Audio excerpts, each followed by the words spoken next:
Hey programming geeks everywhere! By the end of this video you will be familiar with test-driven development, or TDD. We will take a look at a practical example and let you practice to better understand the topic. Personally, I have worked on projects that implemented test-driven development and found the code to be clean and robust. Let's get started!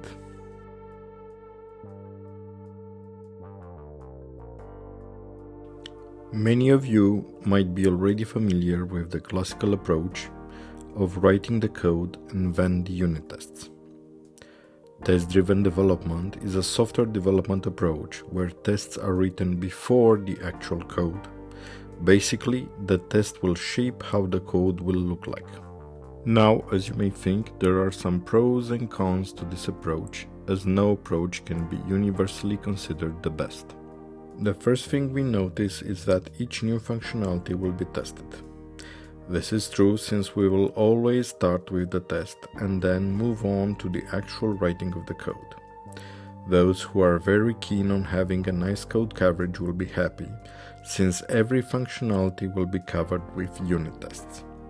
Last but not least, the code will be cleaner, since each time a test passes, the code will be refactored, whether methods will be renamed or removed, or the parameter list will be shortened. As for cons, I can relate to this and say with all my heart that yes, maintenance is time-consuming, as modifying each unit test when we modify the code is a tedious operation. Now let's take a look at the core of test-driven development. What you see here is the TDD cycle, also known as the Red-Green-Refactor cycle. Let's start with the first stage, the red one. As you might expect, when writing the test initially, no code is written. Thus, as one might expect, the test will surely fail. Moving to the next stage, the green one. In this stage, we actually write the code that makes the test pass. I call this the happy stage, since like you, I like to see a lot of green when running the tests. The last stage is the refactoring one. This stage is very important, since here the code can be cleaned, any methods that are not needed for the tests to pass can be deleted, or methods renamed or extra parameters removed from the method signatures. Here is the stage when clean code principles should be followed to the letter. That was a lot of theory. Let's move to the fun part, the actual TDD implementation. So now we are in the practical session of this tutorial. We are going to showcase how TDD works. And we are going to do this in a very simple way so that everyone can understand. We are going to model a single object. Let's just say we have we want to move a car in an XY coordinates, like a grid system. We want to move the car left and right, also up and down,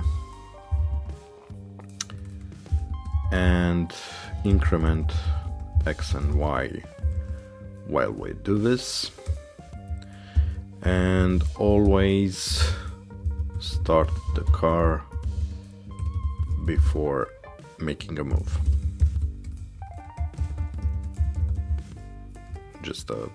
We have just a simple object, no need to complicate things.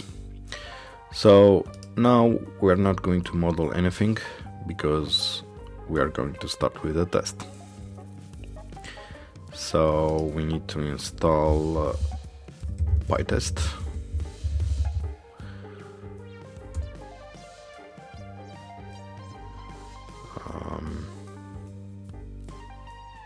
So we do a pip install pytest. Everything is good. Now let's create a Python package called tests. Here we are going to store our tests. Let's create a test file. So test, let's say car object. And here we are going to write a test and let's say car initialization.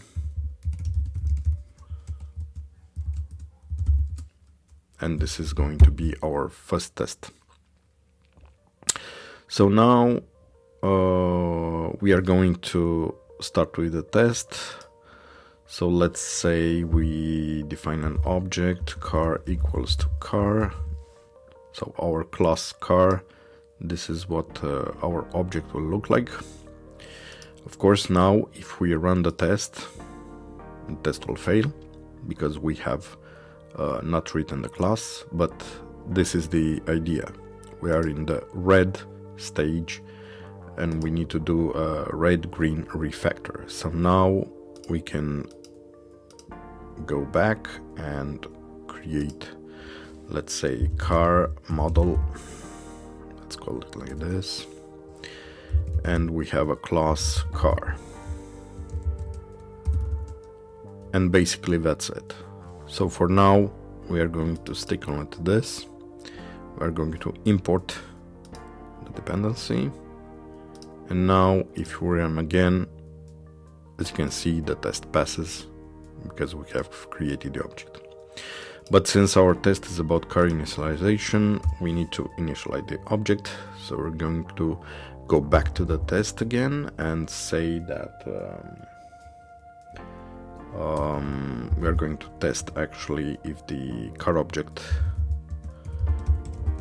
is not none, so that we have the object is correctly initialized. And we are going to say, because here we are going to move a car in an XY coordinate grid system, so we are going to first test if the object is initialized properly. So car.x equals to 0 and car.y equals to 0. And now we're going to run again the test. The test will fail, of course, because we haven't defined the x and y variables. So we are again in the red stage, so we need to do a refactor to reach the green stage. And now we go back to the car model and we can define a constructor. And here we can define x equal to 0 and self.y equals to 0. So we defined those two fields. And now if we go back to the test and run the test, we will see that the test passes. Now let's go back to the test. And we are going to write a test to check if the car is started. So test car is started. This is going to be our test, and we are going to again initialize the car object. So car is not none. Assert. And now actually we want to call car start engine, and then we want to check if the car is started, is true. So we want to start the car and check if the car is started. Of course, if we run the test now, it will fail because it doesn't have the implementation, but you can get an idea of how the implementation will look like. So in our car model, we are going to first define a method, which I think was start engine, right? So start engine. So we define a method. Then we need to define the car is started, which will return a boolean. So in the car model start engine, so we're going to define here a variable, let's say engine started,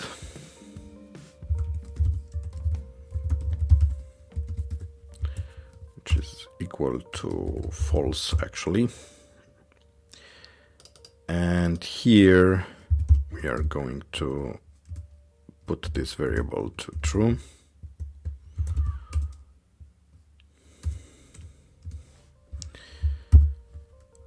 And let's look again at our test. So then we need to implement the isStarted method. So let's do that. Go back in the car model and say isStarted. I think it was isStarted. Yeah. isStarted. So we are going to return self engine started.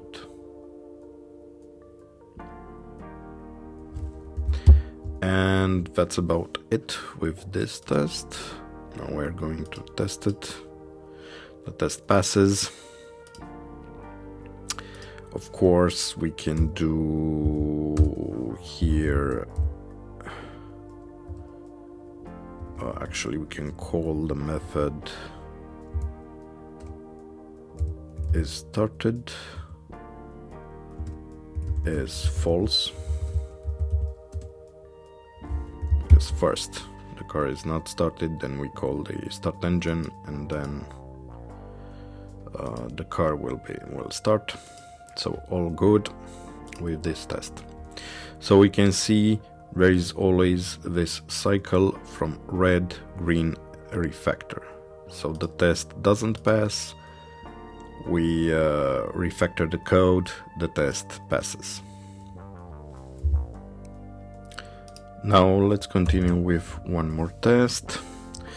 So let's say that we want to test if the car moves left. So car moves left. So again, we want to initialize the car object. We want to check if all is good. We want to check if the car is started.